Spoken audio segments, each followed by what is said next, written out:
الحمد لله الذي كتب الآثار ونسخ الآجال والقلوب عنده مفزية والسر عنده علانية الحلال ما أحل والحرام ما حرم والدين ما شرع والأمر ما قضى الخلق خلقه والعبد عبده وهو الله الرؤوف الرحيم أما بعد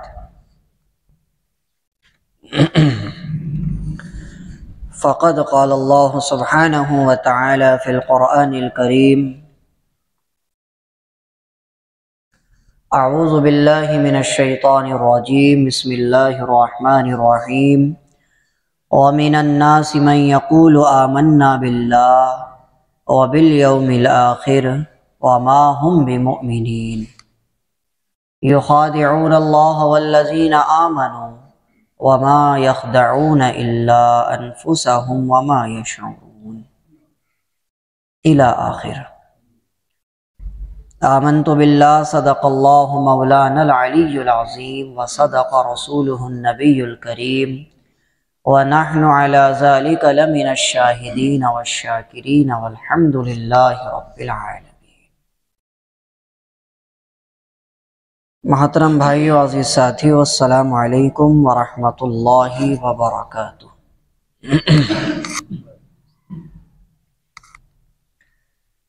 اللہ تعالیٰ کا بڑا فضل ہے کہ ہمیں اللہ تعالیٰ نے سورہ بقرہ کی تفسیر سننے کی سعادت نصیب فرمائی ہے، اور ہم نے الحمدللہ سورہ بقرہ کا ایک رکوع ترجمے کے ساتھ تفسیر کے ساتھ سن لیا ہے۔ اب ہم یہاں سے آج اگلا رکوع شروع کریں گے انشاءاللہ۔ تفسیر کے متعلق بہت ساری باتیں میں بتا چکا ہوں۔ تفسیر کے معنی آتے ہیں کسی چیز کو واضح طور پر بیان کر دینا، کسی چیز کو تفصیل کے ساتھ بیان کر دینے کا نام کیا ہے؟ تفسیر ہے، یعنی اس کو نقطہ نقطہ بیان کر دینا۔ پچھلے ہفتے آپ حضرات کو سورہ بقرہ کے تعلق سے بتایا گیا تھا، اللہ کے رسول علیہ الصلاۃ والسلام کی احادیث آپ کو سنائی گئی تھی۔ اللہ کے رسول نے فرمایا جس گھر میں سورہ بقرہ پڑھی جائے جنات اس میں بسیرا نہیں کر سکتے۔ پچھلے ہفتے آپ کو بتایا تھا۔ اللہ کے رسول کی ایک اور حدیث آپ کو سنائی تھی، جس گھر میں سورہ بقرہ کی مسلسل تلاوت ہو اس میں جادو کا اثر باقی نہیں رہ سکتا۔ اس کے ساتھ ہی آپ کو میں نے اپنا ایک تجربہ بھی بتایا تھا کہ ہمارے ایک استاذ تھے، ان کے قبضے میں موکل جنات سب کچھ تھے، تو انہوں نے باقاعدہ اپنے موکل سے اپنے جنات سے یہ معلوم کیا تھا کہ تمہارا توڑ کیا ہے، تو انہوں نے کہا تھا کہ ہمارا توڑ ہے آیت الکرسی، جو کہ سورہ بقرہ میں موجود ہے۔ سمجھ رہے ہیں؟ تو لہٰذا ہم لوگ سورہ بقرہ کو ہلکے میں نہ لیا کریں۔ سورہ بقرہ کی بڑی فضیلتیں حدیث میں آئی ہیں، اگر میں صرف فضیلتیں بیان کروں تو وقت گزر جائے گا، تو انشاءاللہ ہم اس پر بات نہیں کریں گے، ہم اپنے ٹاپک پر بات کریں گے۔ گرمی کی شدت کچھ تیز ہو گئی ہے، موزوں کا زمانہ چلا گیا۔ ایک اور روایت میرے ذہن میں آئی ہے، اللہ کے رسول علیہ الصلاۃ والسلام نے حضرت عمر فاروق رضی اللہ تعالی عنہ کو سورہ بقرہ جو سکھائی تو اس میں 12 سال لگائے ہیں۔ ہمارے یہاں مفتی بن جائیں 12 سال میں، اور حضرت عمر رضی اللہ تعالی عنہ نے سورہ بقرہ کو سیکھنے میں صرف 12 سال لگا دیے تھے۔ عمر سے کسی نے سوال کیا کہ آپ نے اتنا وقت کیسے لگا دیا؟ آپ کی زبان عربی، آپ تو فصیح اللسان ہیں، عربی کے ماہر ہیں، آپ تو قرآن عربی میں ہے، آپ کی ذہانت اتنی زیادہ ہے، پڑھانے والے بتانے والے صحابہ اور محمد الرسول اللہ آپ کے استاد ہیں، آپ نے اتنا وقت کیسے لگا دیا سورہ بقرہ کو سیکھنے میں؟ حضرت عمر رضی اللہ تعالی عنہ نے جواب دیا کہ ابھی بھی مجھے شک رہتا ہے کہ میں نے مکمل طور پر سورہ بقرہ کے مسائل کو، فضائل کو، معاملات کو، حلال حرام کو سمجھ لیا یا نہیں سمجھا، مجھے ابھی بھی شک رہتا ہے۔ اتنی اہم سورت ہے سورہ بقرہ۔ کون کہہ رہا ہے؟ عمر فاروق، عمر بن خطاب کہہ رہے ہیں کہ مجھے ابھی بھی شک ہے کہ شاید چند چیزیں میں بھول نہ گیا ہوں یا چند چیزیں رہ نہ گئی ہوں جن کو میں اب تک سیکھ نہ پایا ہوں۔ سورہ بقرہ میں اس قدر فضیلت، معاملات، مسائل، حلال و حرام زندگی گزارنے کے اس قدر معاملات اور اس قدر قصے بھی اس میں موجود ہیں، آپ کو بہت مزہ آنے والا ہے۔ قصے اس میں بہت سارے آئیں گے آپ کے سامنے۔ خیر، ہم اپنی بات کی طرف آتے ہیں تاکہ وقت ہمارا زیادہ نہ لگے۔ تو آج کا ہمارا سبق شروع ہوتا ہے سورہ بقرہ کا دوسرا رکوع۔ اللہ فرماتے ہیں وَمِنَ النَّاسِ مَن يَقُولُ آمَنَّا بِاللَّهِ وَبِالْيَوْمِ الْآخِرِ وَمَا هُمْ بِمُؤْمِنِينَ، اور لوگوں میں سے بعض وہ ہیں جو یوں کہتے ہیں کہ ہم تو ایمان لے آئے اللہ پر اور ہم ایمان لے آئے قیامت کے دن پر، وَمَا هُمْ بِمُؤْمِنِينَ، اور اے نبی سنو وہ مسلمان اور مومن نہیں ہیں۔ پڑھے ہی وہ اپنے آپ کو مومن کہہ رہے، پڑھے ہی وہ اپنے آپ کو کہہ رہے کہ ہم تو ایمان رکھتے ہیں اللہ پر، آخرت کے دن پر، آپ ان سے ذرا چوکنا رہیں، وہ مومن نہیں ہیں۔ اب آپ میں سے مجھے بتاؤ کس کا ذکر شروع ہوا یہاں پہ؟ پڑھے لکھے لوگ بیٹھے ہیں ماشاءاللہ۔ کس کا ذکر شروع ہوا کہ وہ کہہ تو رہے اپنے آپ کو مومن مگر مومن نہیں ہے؟ کون ہیں وہ لوگ؟ منافق۔ یہاں سے اس رکوع سے لے کر اگلے رکوع تک پورا منافقین کا ذکر ہے۔ منافق کہتے ہیں، عربی زبان کا لفظ ہے منافق۔ یہ جو لفظ ہے نا منافق، اس کو ہمیں تھوڑا سا سمجھنا ہے۔ منافق کے معنی آتے ہیں عربی زبان میں کسی چیز کو چھپا لینا اور اس کے بدل میں دوسری چیز کو ظاہر کر دینا۔ اگر میں اس کو آسان لفظوں میں بیان کروں، اوریجنل چیز کو چھپا لینا اور اس کی کاپی کو ظاہر کر دینا، اس کو منافق کہتے ہیں۔ انگلش میں ہمارے ہاں اس کو کہتے ہیں ڈبل فیس، اور ہندی میں تو آپ ماشاءاللہ جانتے ہی ہیں کیا کہتے ہیں ہندی میں؟ دوغلا، یعنی دو چہروں والا، دو زبانیں رکھنے والا، دو طرح کی باتیں کرنے والا۔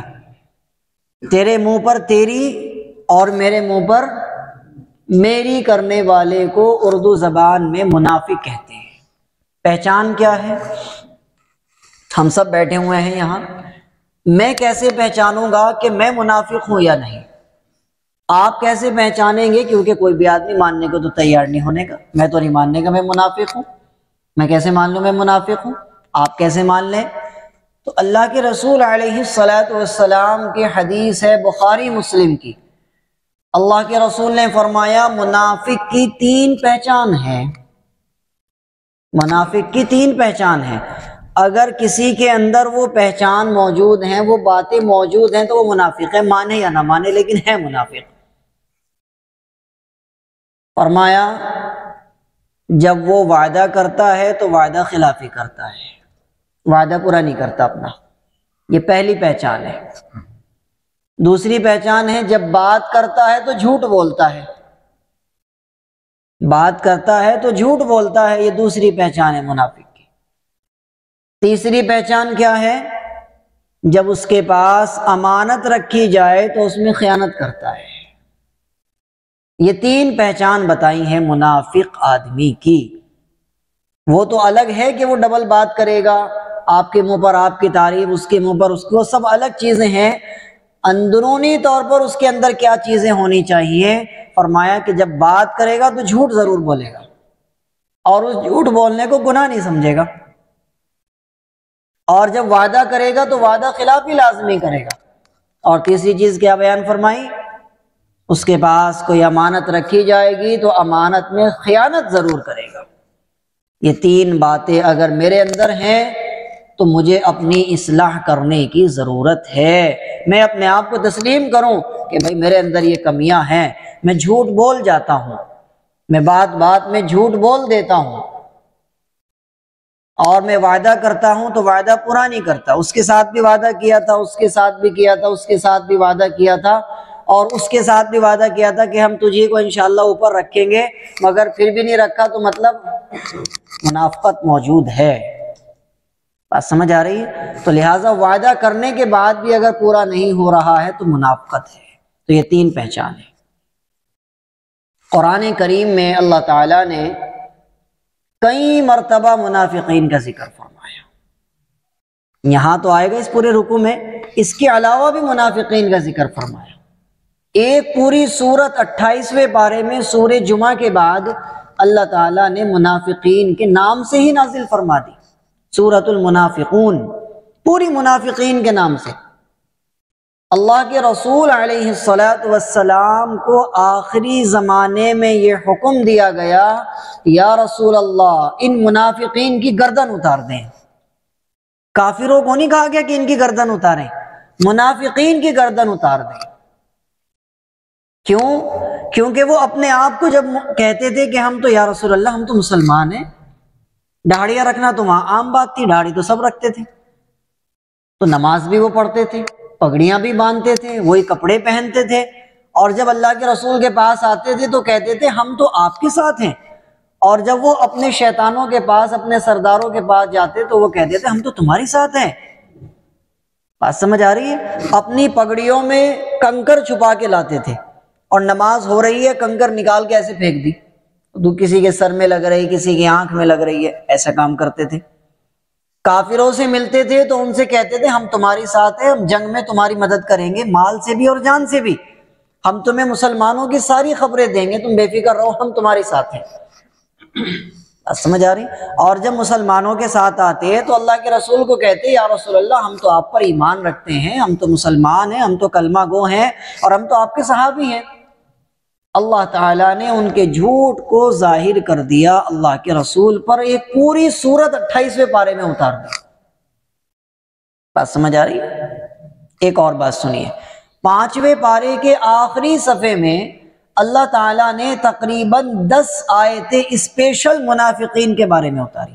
ان المنافقین یخادعون اللہ وہو خادعہم، منافقین یہ سمجھتے ہیں کہ وہ اللہ کو دھوکہ دے رہے ہیں، وہو خادع، حالانکہ وہ اپنے آپ کو دھوکہ دے رہے ہیں۔ اب یہاں پر منافقین کی 2 پہچان اور بتائی جو میں آپ حضرات کو بتانا چاہتا ہوں۔ منافقین کی 2 پہچان بتائی ہیں۔ کیا فرمایا؟ وَإِذَا قَامُوا إِلَى الصَّلَاةِ قَامُوا كُسَالَىٰ يُرَاءُونَ النَّاسَ، یہ 2 پہچان بتائی ہیں۔ فرمایا کہ اے نبی آپ دھیان سے سن لیجئے کہ منافقین یہ سمجھتے ہیں کہ وہ اللہ کو اور اس کے رسول کو اور سارے صحابہ مسلمانوں کو دھوکہ دے رہے، حالانکہ وہ اپنے آپ کو دھوکہ دے رہے۔ وَإِذَا قَامُوا إِلَى الصَّلَاةِ، اور جب وہ نماز کے لیے کھڑے ہوتے ہیں، قَامُوا كُسَالَىٰ، تو وہ بڑے سستی کے ساتھ کھڑے ہوتے ہیں، بوجھ لے کر کھڑے ہوتے ہیں۔ معلوم ہوا کہ نماز میں اگر کوئی بوجھ محسوس کر رہا ہے تو وہ منافق ہے۔ کہتے ہیں نا ہمارے یہاں ڈانڈ پورا کرنا ہے جی، تو نماز کو اگر کوئی آدمی خوش دلی کے ساتھ نہیں پڑھ رہا، زبردستی پڑھ رہا یا بوجھ محسوس کر کے پڑھ رہا، یار 20 رکعتیں کون پڑھے گا، یار یہ 5 نمازیں، ایک ہی نماز ہوتی کافی تھی، 2 ہی ہوتی ہے، 5 نمازیں کون پڑھے گا، اب یہ 20 رکعتیں کون پڑھے گا، امام صاحب اتنا ہلکے ہلکے پڑھ رہے کون پڑھے گا، بوجھ محسوس کر رہا ہے تو مطلب منافق ہے۔ وَإِذَا قَامُوا إِلَى الصَّلَاةِ قَامُوا كُسَالَىٰ، سستی کے ساتھ، بوجھ کے ساتھ وہ نماز میں کھڑا ہوتا ہے۔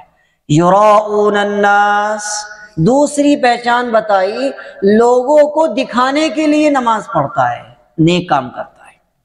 یراؤون الناس، لوگوں کو دکھاوا مقصد ہے کہ لوگ مجھے نیک سمجھیں، لوگ مجھے اچھا کہیں، لوگ مجھے دیندار سمجھیں، اللہ والا سمجھیں، بزرگ سمجھیں، لوگ میرے لیے کھڑے ہو جائیں۔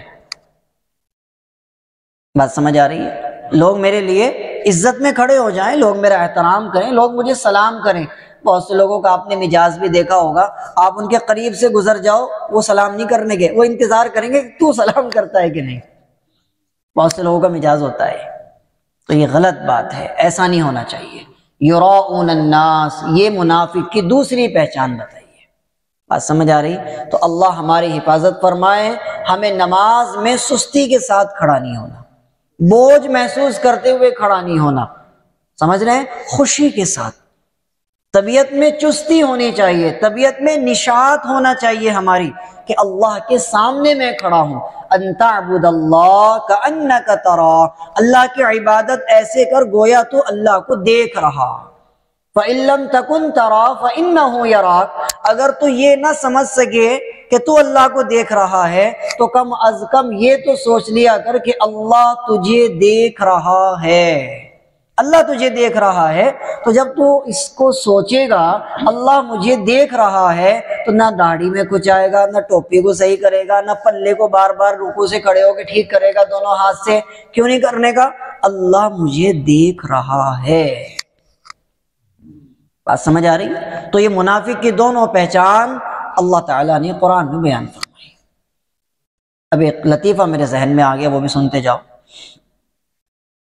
ایک دوست نے دوسرے دوست کو فون کیا اور یوں کہا، بھائی آج میں قرآن پڑھ رہا تھا بیٹھا ہوا، مجھے تیری یاد آ گئی۔ مزے کی بات ہے، سننا دھیان سے۔ ایک دوست نے دوسرے دوست کو فون کیا کہ آج میں بیٹھا ہوا قرآن پڑھ رہا تھا اور بہت زمانے کے بعد مجھے اچانک تیری یاد آ گئی۔ اس نے کہا اچھا بھائی، تو بڑی اچھی بات ہے۔ اس نے پوچھا کون سی سورت پڑھ رہا تھا بھائی، کون سی سورت پڑھ رہا تھا؟ اس نے کہا سورہ منافقون پڑھ رہا تھا۔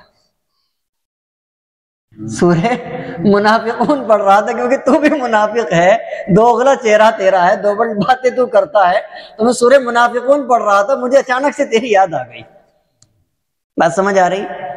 تو لہٰذا اللہ ہماری حفاظت فرمائے منافقت سے اور منافق ہونے سے، اللہ ہماری حفاظت فرمائے۔ تو یہاں پر اللہ تعالیٰ نے انہی لوگوں کا ذکر فرمایا، ترجمہ سنتے جائیں اور مزہ لیتے جائیں۔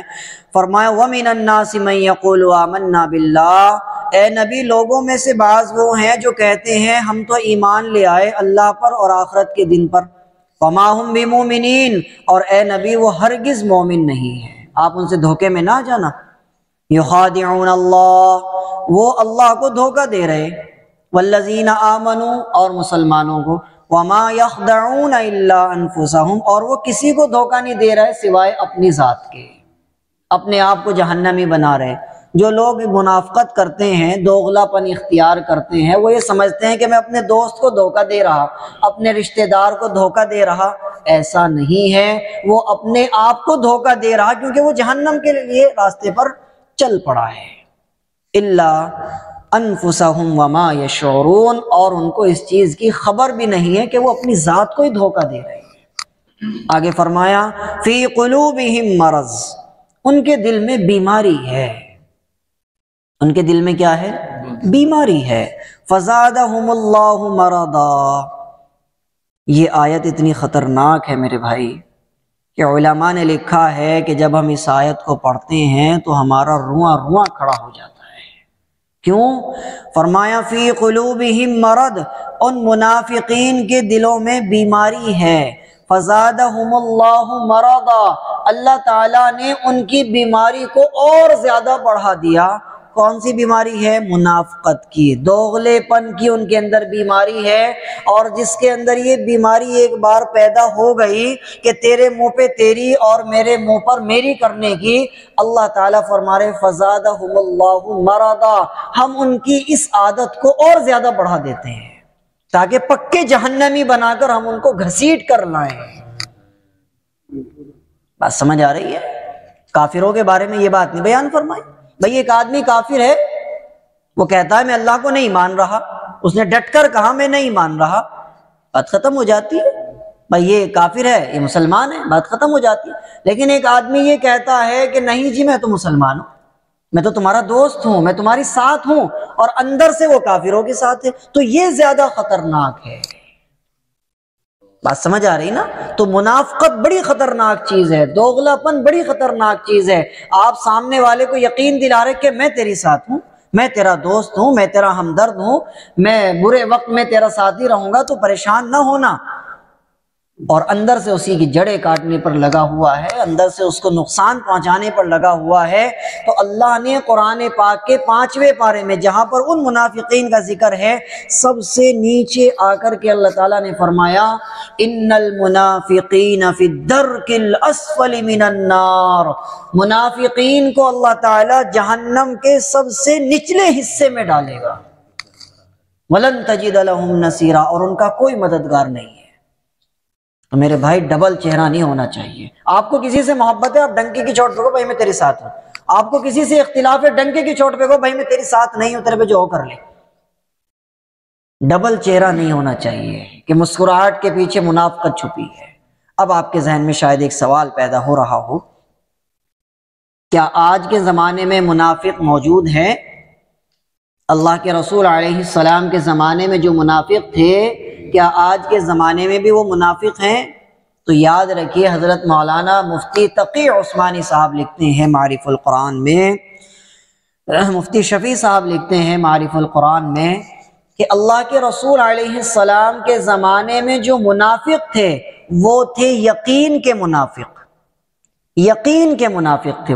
وہ اللہ پر ایمان نہیں رکھتے تھے، وہ رسول اللہ پر ایمان نہیں رکھتے تھے، وہ تو کافر تھے پکے والے، بس انہوں نے چولہ اختیار کر لیا تھا مسلمانوں والا، اپنے آپ کو صحابہ دکھانے کے لیے کہ ہم تو مسلمان صحابی ہیں، اللہ کے رسول کے ساتھ ہیں، حالانکہ وہ کافر تھے اندر سے۔ آج کے دور میں جو منافق ہیں وہ عمل کے منافق ہیں، عمل کے منافق ہیں۔ سمجھ آ رہی ہے؟ وہ دکھانا تو یہ چاہتے ہیں کہ ہم بڑے نیک ہیں، وہ دکھانا تو یہ چاہتے ہیں کہ ہم تمہاری ساتھ ہمدردی میں ہیں، مگر وہ ہوتے نہیں ہیں۔ یہ والے منافق اس دور میں پائے جاتے ہیں، وہ والے منافق اس دور میں پائے جاتے تھے۔ بات سمجھ آ رہی؟ مولانا رومی رحمۃ اللہ علیہ نے ایک بڑا خوبصورت واقعہ لکھا ہے، توجہ سے سنیے گا، یاد رکھیے گا، عمل بھی کیجیے گا۔ مولانا رومی رحمۃ اللہ علیہ لکھتے ہیں کہ ایک پیڑ پر ایک چڑیا، ایک چڑا، ایک میل اور ایک فیمیل دونوں بیٹھے ہوئے ہیں۔ ایک آدمی لمبی داڑھی، سفید داڑھی، لمبی پگڑی، لمبا کرتا، ہاتھ میں تسبیح لیے آ رہا ہے۔ تو چڑے نے اسے کہا، چڑیا سے، کہ چلو اڑ جاتے ہیں، کہیں ایسا نہ ہو بلیڈ نکال کر ہمیں فائر کر دے، ہمیں مار دے، چلو اڑ جاتے ہیں۔ تو چڑے نے کہا کہ تجھے نظر نہیں آتا کہ اس کے چہرے پر سفید داڑھی کتنا نور ہے؟ تجھے نظر نہیں آتا کتنی بڑی پگڑی باندھی ہوئی ہے اس نے؟ تجھے نظر نہیں آتا اس کے ہاتھ میں تسبیح اور اس کے کپڑے کس قدر سفید ہیں دودھ جیسے؟ بڑا نیک آدمی، یہ ہمیں نہیں مارنے کا، یہ ہمیں جدا نہیں کرنے کا، تو بے فکر رہے، بیٹھی رہو۔ اب وہ بندہ جیسے قریب آیا، اس نے اچانک سے گلیڈ نکالی اور فوراً فائر کر دیا پتھر۔ اب وہ اتفاق سے لگا جا کر چڑے کو، وہ مر گیا۔ اب بات جب عدالت میں پہنچی، افسانہ ہوتا ہے، جب بات عدالت میں پہنچی تو جج نے چڑیا سے کہا کہ بتا اس کو کیا تو سزا دینا چاہتی ہے، یہ بندہ یہاں موجود ہے، بتا جو تو سزا کہے گی ہم وہ دیں گے اس کو۔ چڑیا نے جو بات کہی وہ بڑی کمال ہے، جس کے اندر بھی ایمان کا نور باقی ہے وہ یقیناً ہل جائے گا اس بات کو سن کر۔ چڑیا نے بس یوں کہا کہ جج صاحب میں کچھ نہیں کہوں گی، بس اتنی بات ضرور کہوں گی کہ اس کو یہ سزا دی جائے اور اس کو یہ لازم قرار دیا جائے کہ یہ لباس اتار دے، جیسا ہے ویسا لباس پہن کر رکھے، جیسا ہے ویسا لباس پہن کر رکھی ہے۔ صوفیوں والا چولا جو اس نے پہنا ہوا ہے، اس نے میرے بندے کو چھین لیا، میں دھوکہ کھا گئی، تو جیسا ہے نا بس ویسا ہی لباس پہن کے رکھے۔ یہ اس نے منافقین کی طرح دوغلے پن میں جو اس نے کام کیا ہے تو اندر سے بھیڑیا اور کھال اس نے بھیڑ کی لپیٹی ہوئی ہے۔ بس میں یہ سزا دینا چاہوں گی کہ یہ لباس اس کا اتروا دیا جائے اور اس کے سر سے پگڑی دستار ہٹا دی جائے اور اس کے ہاتھ میں سے تسبیح نکال دی جائے اور اس کو جیسا ہے ویسا ہی رکھا جائے بس۔ اللہ اکبر، اللہ اکبر کبیرہ۔ بات سمجھ آ رہی ہے؟ تو میرے بھائی ہمیں اس چیز کا سبق دیا گیا اس آیت کے ذریعے، فی قلوبہم مرض، کہ جس کے اندر منافقت ہے، دوغلا پن ہے، فزادہم اللہ مرضا، اللہ اس کے دوغلے پن کو بڑھاتا رہے گا، بڑھاتا رہے گا، بڑھاتا رہے گا، وہ سب کے ساتھ منافقت کرے گا، پھر دوستوں کے ساتھ، گھر والوں کے ساتھ، رشتہ داروں کے ساتھ، کاروبار والوں کے ساتھ، وہ سب کے ساتھ ڈبل چہرے اختیار کرے گا، وہ کسی ایک کے ساتھ ایک نہیں ہو کر رہے گا۔ وَلَهُمْ عَذَابٌ أَلِيمٌ، اور منافقین کے لیے بڑا دردناک عذاب ہے، بِمَا كَانُوا يَكْذِبُونَ، کیونکہ وہ ہماری آیتوں کو، ہمارے قرآن اور ہماری حدیث کو جھٹلاتے ہیں۔ یہاں پر ان کا ذکر کیا گیا، آگے چلتے ہیں، فرمایا وَإِذَا قِيلَ لَهُمْ لَا تُفْسِدُوا فِي الْأَرْضِ، اور جب ان منافقین سے کہا جاتا ہے کہ تم زمین میں فساد مت پھیلاؤ، قالوا، تو وہ کہتے ہیں انما نحن مصلحون، ہم فساد تھوڑی پھیلا رہے، ہم تو بڑی اصلاح کرنے والے ہیں۔ یہ بھی منافقین کی ایک پہچان قرآن نے ہمیں بتائی ہے کہ اگر آپ انہیں یوں کہو بھائی یہ غلط کام ہے، یہ نہ کرے، تو وہ پتہ ہے کیا کہتا ہے، ارے ہم تو اصلاح کرنے والے ہیں، ہم تو سماج کو سدھارنے والے لوگ ہیں، ہم بگاڑنے والے تھوڑے ہیں، ہم تو سدھارنے والے لوگ ہیں۔ بس یعنی وہ اپنی غلطی کو کبھی تسلیم کرنے کے نہیں ہیں، وہ ہمیشہ یہی کہیں گے ہم تو اچھے لوگوں میں ہیں، ہم تو اچھے لوگوں میں اٹھنا بیٹھنا رکھتے ہیں، ہم تو سماج سیوا کر رہے ہیں، حالانکہ وہ سماج کو کھوکھلا کر رہے ہیں۔ جو منافق لوگ ہیں دو چہروں والے لوگ ہیں، سمجھ آ رہی ہے؟ اور ان کے لیے جہنم کا سب سے دردناک عذاب۔ ایک بات میں آپ کو بڑی گہری بتا رہا ہوں، دھیان سے سنیے گا، کافر سے زیادہ سخت عذاب منافق کو دیا جائے گا قیامت کے دن۔ بات سمجھ آ رہی ہے؟ کیوں؟ کیونکہ اس نے چولا اوڑا نیک کا، ایمان والے کا، مسلمان کا، اور اندر سے وہ کچھ اور ہے۔ تو قرآن نے کہا 5ویں پارے میں ان المنافقین فی الدرک الاسفل من النار، جہنم کے سب سے نچلے حصے میں ان کو ڈالا جائے گا جو منافق ہیں، دو چہرہ رکھتے ہیں۔ تو میرے بھائی آج کے بعد یہ مجاز ہمیں اپنانا ہے، وعدہ کرو تو پورا کرو، نہیں تو مت کرو، بات کرو تو ہمیشہ سچ بولو، جھوٹ ہرگز نہ بولو، چاہے تمہیں ظاہر میں کتنا نقصان نظر آ رہا ہے۔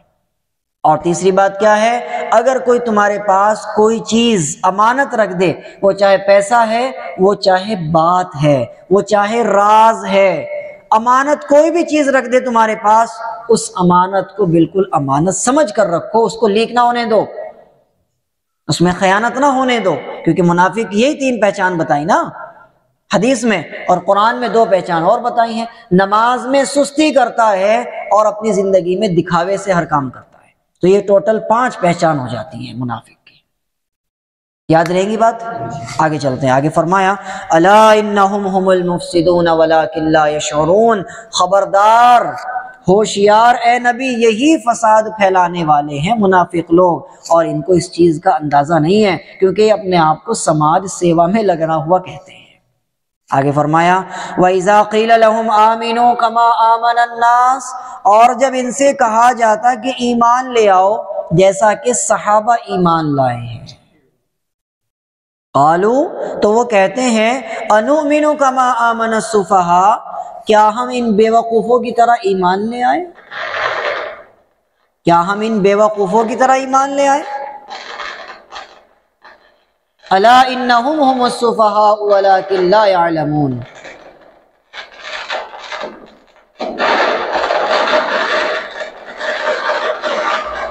بند کرو اس کو، بند کر دو، بند کر دو، اندر سے لمبی تار کا بورڈ لاؤ، اسے چارجنگ پہ لگا دو، چارجنگ کم ہے۔ توجہ دیجیے،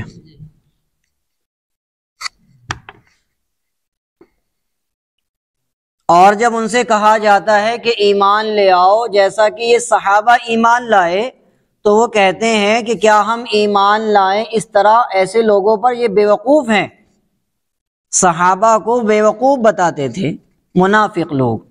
اس سے معلوم ہوتا ہے کہ جو آدمی منافق ہوگا، ڈبل چہرے والا ہوگا، وہ ہمیشہ یوں کہے گا کہ یہ سامنے والا جو دین پر چل رہا ہے یہ تو پریشان حال ہے، بے وقوف ہے۔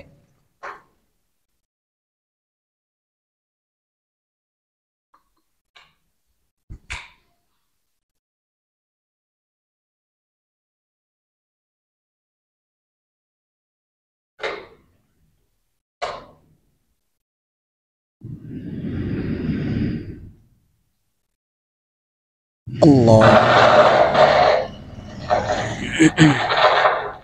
کچھ دیر لگا رہنے دو، چارجنگ چلا دو بس۔ خیر توجہ دیجیے،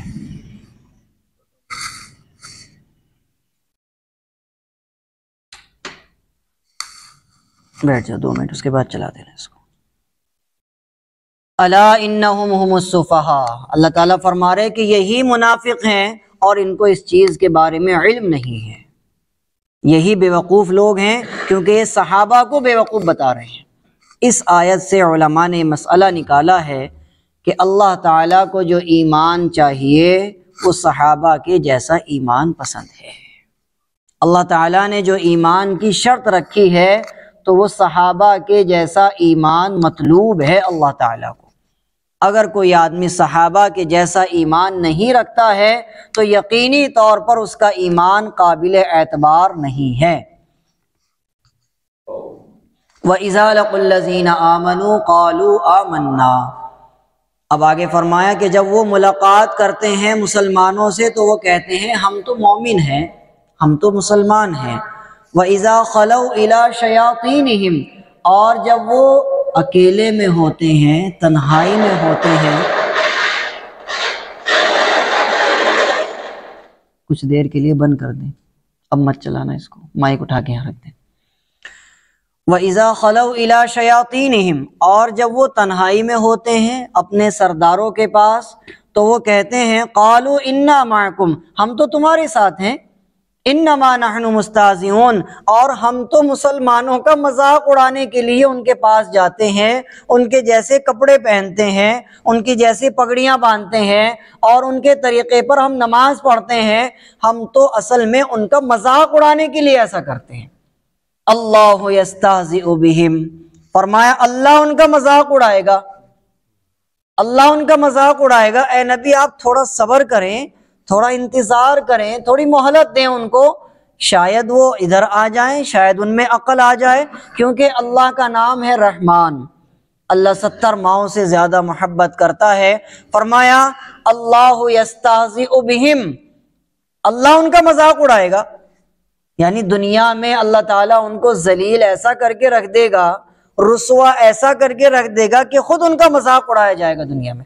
وَيَمُدُّهُمْ فِي طُغْيَانِهِمْ يَعْمَهُونَ، اور ان کی نافرمانی میں اللہ تعالیٰ ان کو ڈھیل دے رہا ہے، ڈھیل دے رہا ہے۔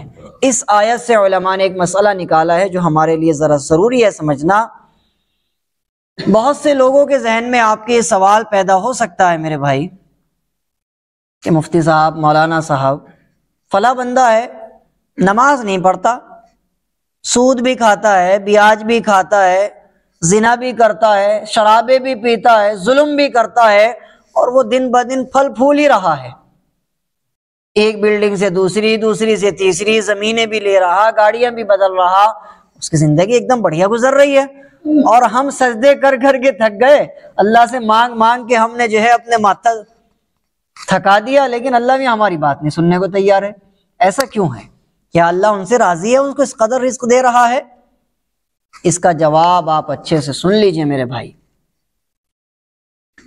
مال کا زیادہ ہونا اس چیز کی علامت نہیں ہے کہ اللہ کس سے راضی ہے اور اس سے راضی نہیں ہے۔ مال تو قارون کے پاس بھی تھا، مال تو فرعون کے پاس بھی تھا، اگر غربت بری چیز ہوتی تو محمد الرسول اللہ صلی اللہ علیہ وسلم اور تمام نبیوں کو اللہ تعالی غربت میں نہ رکھتا۔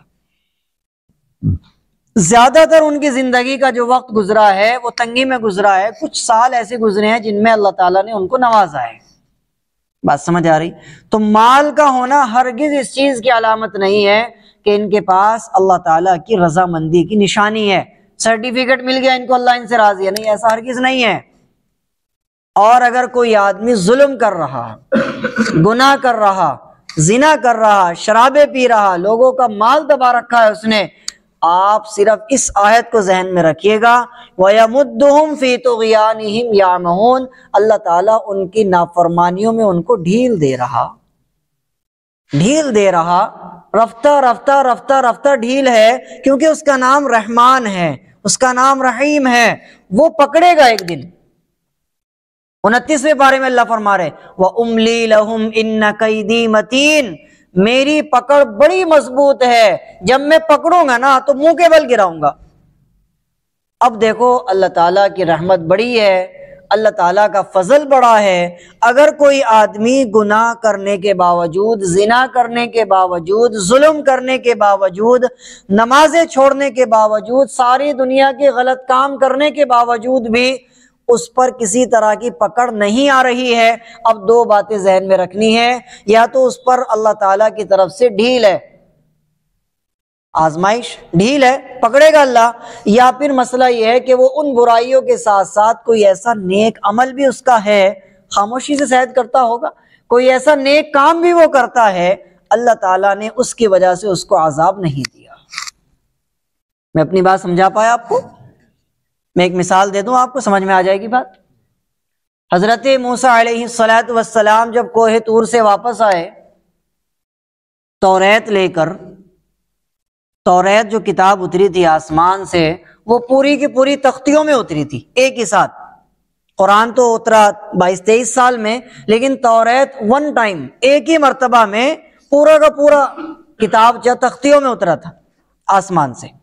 40 دن حضرت موسیٰ علیہ السلام نے وہاں لگائے۔ اب جب حضرت موسیٰ علیہ السلام واپس آئے تو دیکھا کیا، ساری کی ساری قوم ایک بچھڑے کی عبادت کر رہی ہے، ایک بچھڑے کی پوجا کر رہی ہے۔ حضرت موسیٰ علیہ السلام نے کہا، بھائی تم یہ کیا کر رہے ہو؟ تم بچھڑے کی پوجا پر لگ گئے، تمہارا دماغ تو نہیں چل گیا؟ حضرت موسیٰ علیہ السلام کو اللہ تعالیٰ نے حکم دیا کہ جتنے بھی یہ یہاں پر موجود ہیں سب کو قتل کرو۔ یہ چلنے کا بھائی نظر ہو گئی اس کو، تو دیکھیں بچھڑے کی نظر لگ گئی اسے، یہ چلنے والا نہیں ہے آج۔ تو حضرت موسیٰ علیہ السلام کو حکم دیا گیا جتنے بھی ہیں جنہوں نے بچھڑے کی پوجا کی ہے ان سب کو قتل کرو۔ اب تمام کے تمام مومن جو تھے قتل کرنے لگ گئے۔ اب ایک آدمی جو تھا جس نے وہ بچھڑا بنایا تھا، اس کا نام تھا سامری۔ کیا نام تھا؟ سامری۔ 16ویں پارے میں اس کا ذکر ہے۔ جب تلوار اس کی گردن پہ پہنچی، اللہ تعالیٰ نے فرشتے کو فوراً نازل کر دیا زمین پر، اور حضرت موسیٰ علیہ السلام سے آ کر کے کہا، اللہ آپ کو سلام کہتے ہیں اور یوں فرماتے ہیں کہ اس کو قتل نہ کرو، اسے چھوڑ دو، اپنی موت مرے گا۔ حضرت موسیٰ علیہ السلام نے اللہ تعالیٰ سے فوراً بات کی، کیونکہ وہاں تو ڈائریکٹ تھا نا نمبر، حضرت موسیٰ کے پاس پرسنل نمبر تھا نا اللہ میاں کا، ڈائریکٹ بات ہوتی تھی ایک دم۔ اللہ تعالیٰ سے حضرت موسیٰ علیہ السلام نے کہا، اے اللہ، اسی کمبخت نے تو یہ بچڑا بنایا، ساری قوم پوجا پہ لگا دی، اس نے آپ کی عبادت سے ہٹا کر، اور آپ اسی کو منع کر رہے قتل کرنے کو۔ سب سے بڑی جڑ تو یہی ہے۔ میری کسی بات سے جا کے لنک ہوگا اس بات کا، سمجھیں آپ اس کو، کہ سب سے بڑی جڑ تو یہی ہے اور آپ اسی کو قتل کرنے کو منع کر رہے۔ باقی قوم تو ساری دیکھ دیکھ کر بچڑے کی پوجا پر لگی ہے، اس نے بنایا۔ اللہ تعالیٰ نے جواب دیا، اے موسیٰ مجھے شرم آتی ہے اس کو قتل کرواتے ہوئے، کیونکہ یہ سخی بہت بڑا ہے، غریبوں پر ہاتھ کو ہمیشہ یوں رکھتا ہے، یہ بہت لٹاتا ہے، اور مجھے شرم آ رہی ہے کہ میں اس کو قتل کراؤں۔ پڑے ہی اس نے بہت بڑا جرم کیا ہے، اپنی موت مرے گا، دنیا میں سزا بھگت کے مرے گا، آپ اس کو قتل نہ کریں، آپ اس کو چھوڑ دیں۔ بتاؤ میری کون سی بات سے جا کے اس بات کا لنک ہوا ہے؟ اگر کوئی آدمی بڑے بڑے عیب کر رہا، بڑی بڑی برائیوں میں مبتلا ہے، مگر پھر بھی اس کی پکڑ نہیں ہو رہی ہے، تو اب آپ کو دو باتیں سوچنی ہے، یا تو اللہ کی طرف سے ڈھیل ہے، بہت لمبی ہے، یا پھر معاملہ کیا ہے؟ معاملہ یہ ہے، کون سا ہے؟ کہ اس نے کوئی نہ کوئی اچھا کام پکڑا ہوا ہے، اچھا کام کوئی نہ کوئی وہ کر رہا ہے، پڑے وہ چھپ کر رہا ہے، کوئی نہ کوئی بھلا کام وہ کر رہا ہے۔ بات سمجھ آ رہی ہے؟ کوئی بھی اس کے ساتھ بھلائی کا کام ہو سکتا ہے۔ تو وہیں یہاں پر اللہ تعالیٰ فرما رہے، اللہ یستہزئ بہم، وہ کہہ رہے ہیں کہ ہم تو ان کا مذاق اڑاتے ہیں، اللہ کہہ رہا ہے کہ ہم بھی ان کا مذاق اڑائیں گے، یعنی ہم دنیا میں ان کو اتنا ذلیل کر دیں گے کہ ساری دنیا ان کا مذاق اڑائے گی۔ وَيَمُدُّهُمْ فِي طُغْيَانِهِمْ يَعْمَهُونَ، اور ہم ان کو ان کے گناہوں میں ذرا ڈھیل دے رہے ہیں تاکہ ہم ان کو مضبوطی کے ساتھ پکڑیں۔ تو آج کا ہمارا سبق یہیں پر ختم ہوتا ہے۔ اللہ تعالی ہمیں منافقت سے محفوظ فرمائے۔ تو منافق کی کتنی باتیں بتائی میں نے آپ کو؟ 5۔ ان کو زبان پر اچھے سے رٹیں